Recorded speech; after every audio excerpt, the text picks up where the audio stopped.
Donald Trump.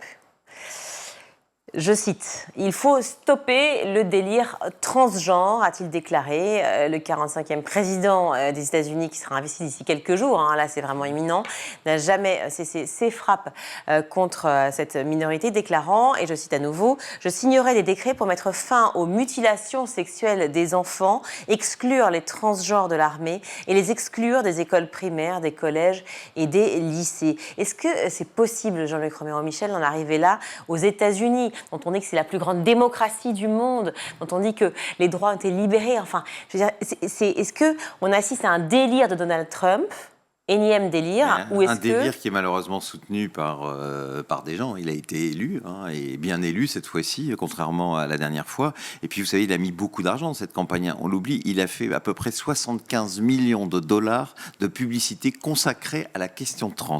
C'est-à-dire que dans cette campagne, il en a fait une espèce d'épouvantail, comme le wokisme, etc. Tout ça, personne ne sait ce que ça veut vraiment dire.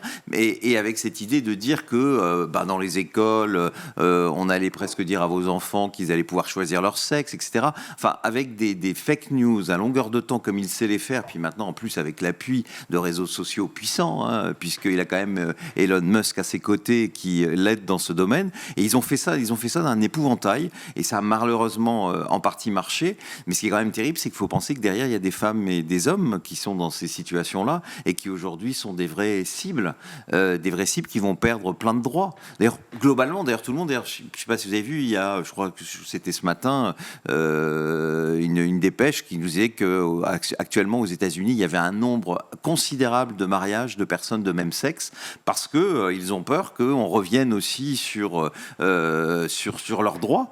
Vous savez, il y a 130 lois aujourd'hui qui sont prêtes aux États-Unis pour enlever quasiment tous les droits des personnes LGBT. Donc derrière les personnes trans, ceux qui se disent oui, juste les personnes trans, non, d'abord, ils ont le droit d'être défendus, elles ont le droit d'être défendues comme les autres, mais c'est aussi tout ce qu'il y aura derrière.